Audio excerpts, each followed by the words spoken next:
नमस्कार मेरे प्यारे साथियों। हम पढ़ रहे थे कर्म का सिद्धांत, थ्योरी ऑफ कर्मा, लेखक हीराभाई ठक्कर। साथियों, मैंने कर्म के सिद्धांत के बारे में इस वीडियो में संक्षिप्त में जानकारी दी है। मुझे ये किताब बहुत पसंद आई। अधिक जानकारी के लिए, पूरी जानकारी के लिए आप ये किताब जरूर पढ़िए। आज का भाग है पाप खुलेआम करो, पुण्य चुपचाप करो। चोरी एक कला है। नैतिकता की दृष्टि से विचार न करें तो चोरी एक बहुत कठिन कला है। चोरी का अर्थ है किसी काम को छुपकर या छुपाकर इस तरह करना कि उसके बारे में संसार में किसी को कुछ भी पता न चले। अगर पता चल जाए तो चोर काबिल नहीं माना जाता। मेरे घर में चोर प्रवेश करता है। दिन के उजाले में भी मेरे लिए अपने घर में जो वस्तु खोज पाना मुश्किल होता है, उसी वस्तु को चोर रात के अंधेरे में एक अनजाने घर से बिना शोर किए खोज निकालता है और मुझे पता भी नहीं चलता है। लेकिन अगर चोर कोई निशानी छोड़ जाए तो वह चोर कच्चा सिखाऊ माना जाता है, वह पक्का चोर नहीं माना जाएगा। इसी प्रकार परमात्मा का प्रकाश ज्ञान प्राप्त करना भी एक प्रकार की अलौकिक चोरी है। अगर किसी को पता चल जाए कि आप सत्य की खोज में हैं, तो सत्य की खोज में बाधा आ जाती है। ईसा मसीह कहते हैं कि आपका बायां हाथ क्या करता है, यह आपके दाहिने हाथ को भी मालूम नहीं होना चाहिए। और आपकी प्रार्थना भी इतनी मौन होनी चाहिए कि परमात्मा के अलावा कोई न सुन सके। जबकि हमारी प्रार्थनाएं ऐसी होती है कि परमात्मा सुनता हो या ना सुनता हो, लेकिन पड़ोसी और मोहल्ले में ज़रूर सुनाई देती है। परमात्मा सुने या ना सुने, इसकी भी हम लोग चिंता नहीं करते, लेकिन पड़ोसी सुने, इसका सविशेष ध्यान रखते हैं। इसलिए हम लोग जोर जोर से ऊंची आवाज में चिल्ला कर प्रार्थनाएं करते गाते हैं। मनुष्य धर्म और पुण्य कार्य ढोल बजाकर करता है और अधर्म पाप कर्म चुपके चुपके करता है।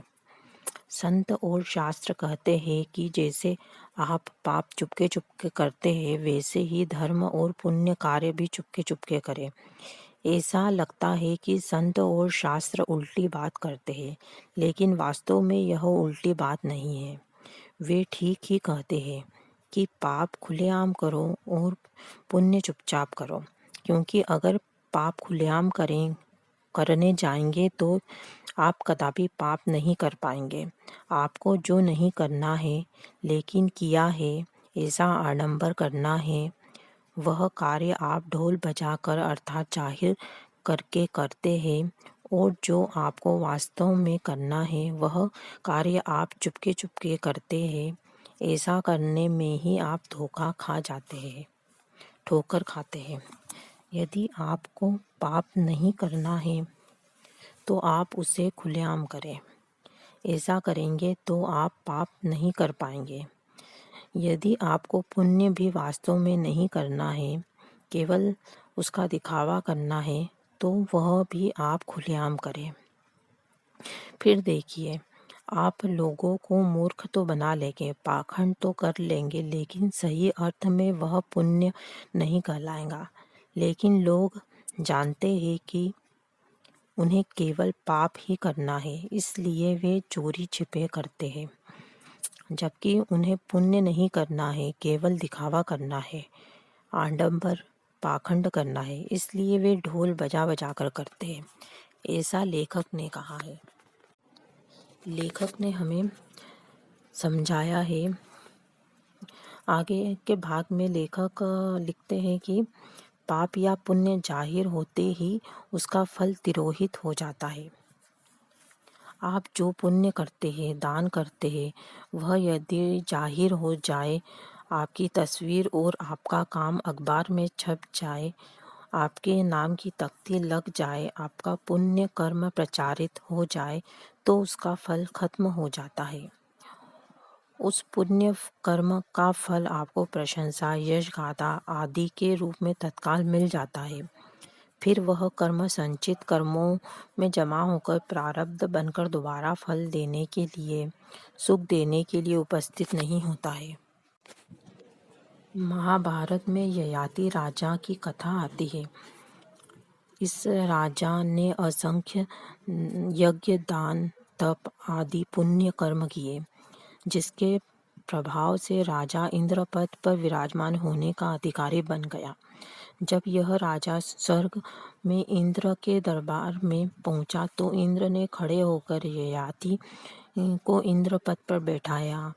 इसके बाद इंद्र स्वयं दोनों हाथ जोड़कर भरी सभा में राजा के द्वारा किए गए यज्ञ, ध्यान, तप का विस्तार पूर्वक यशोगान करने लगे। इंद्र ने कहा, राजन, आपने अनेक हीरे, माणिक, मोती दान किए हैं। राजा ने स्वीकृति के लिए सहमति सूचक सिर हिलाया। इंद्र ने कहा, राजन, आपने अनेक स्वर्ण मोहरे दान की है। आपने सोने के सींग वाले और दूध देने वाली असंख्य गाय दान की है। आपने असंख्य कुएं, बावड़ियां, तालाब, धर्मशालाएं, विश्वविद्यालय, अस्पताल आदि बनवाए हैं। आपने असंख्य धर्म क्षेत्र खोले हैं। आपने सभी गरीबों को अन्न, वस्त्र आदि दिए हैं, जिससे आपके राज्य में कोई गरीब या निरक्षर नहीं रहा है।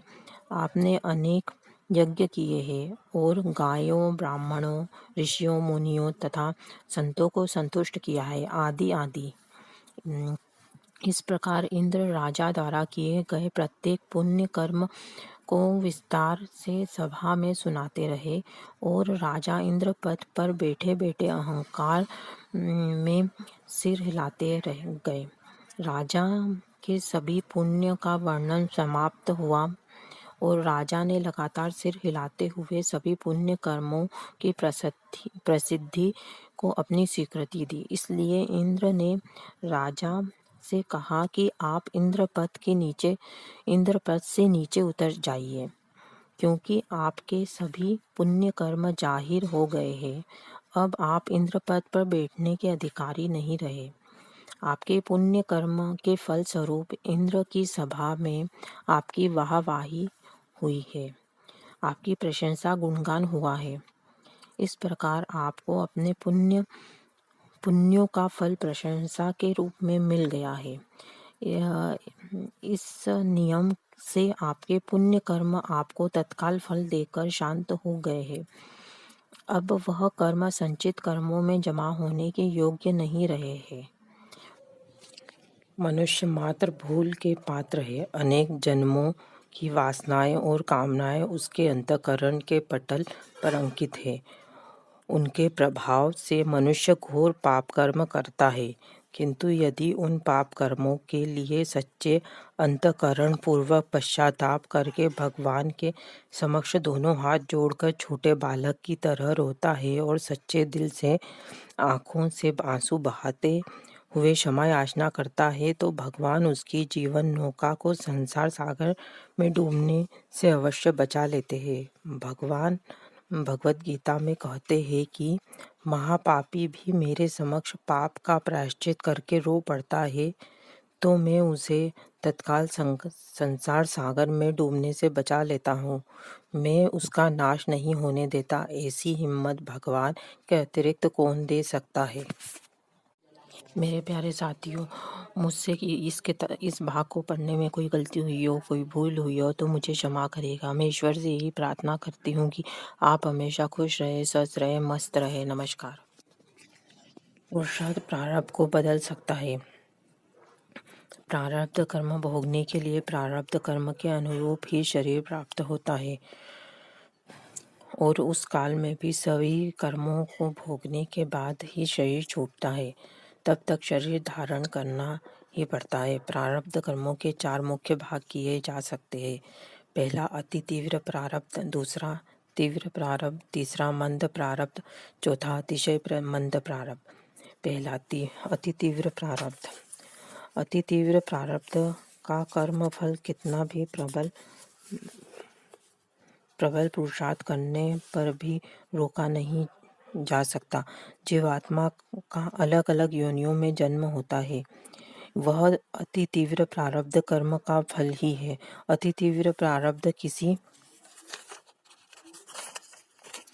भी ढंग से, कितने भी प्रबल पुरुषार्थ से भी बदला नहीं जा सकता है। उदाहरण के लिए गधा घोड़ा या घोड़ा ऊंट और ऊंट पक्षी नहीं बन सकता। मनुष्य को भी अपना शरीर अति तीव्र प्रारब्ध कर्मवशात ही मिला है।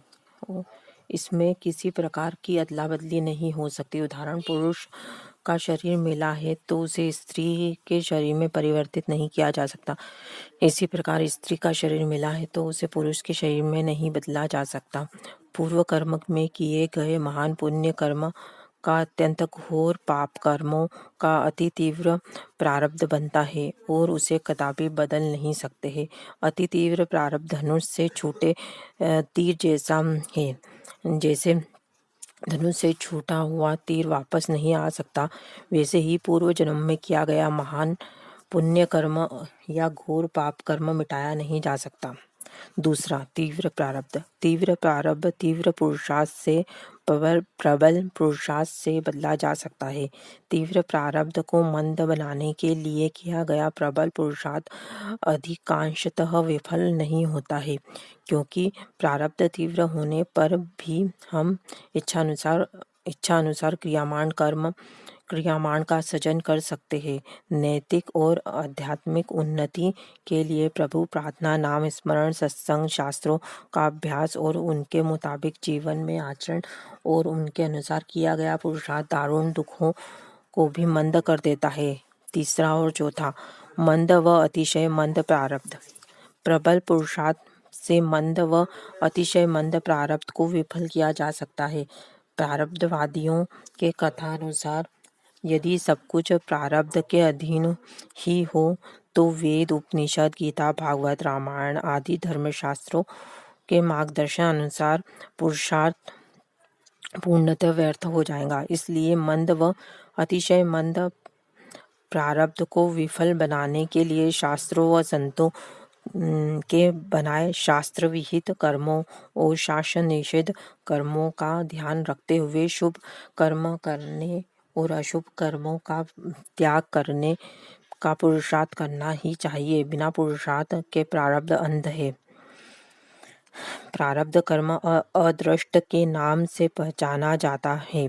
भूतकाल में पूर्व जन्मों में किए गए कर्म कैसे हैं और वे कैसा प्रारब्ध बनकर हमारे सामने आकर खड़े हो जाएंगे, यह हम लोग नहीं जानते हैं। मनुष्य अपने प्रारब्ध कर्म के फल से अनजान होने के कारण प्रारब्ध को अदृष्ट नाम दिया गया है। प्रारब्ध और पुरुषार्थ जीवन रूपी तराजू के दो पल्ले हैं। एक पल्ले में अदृष्ट रूपी प्रारब्ध का वजन रखना और दूसरे पल्ले में अपनी क्षमता अनुसार विवेक बुद्धि से किए गए पुरुषार्थ रूपी द्रव्य पदार्थ रखने हैं। मेरे प्यारे साथियों, अगर इस किताब को पढ़ने में मुझसे कोई गलती हुई हो, कोई भूल हुई हो, तो मुझे माफ़ करिएगा। मैं ईश्वर से यही प्रार्थना करती हूँ कि आप लोग हमेशा खुश रहे, स्वस्थ रहे, मस्त रहे। मेरे प्यारे दोस्तों, मुझे सुनने के लिए आपका दिल से बहुत बहुत धन्यवाद। नमस्कार।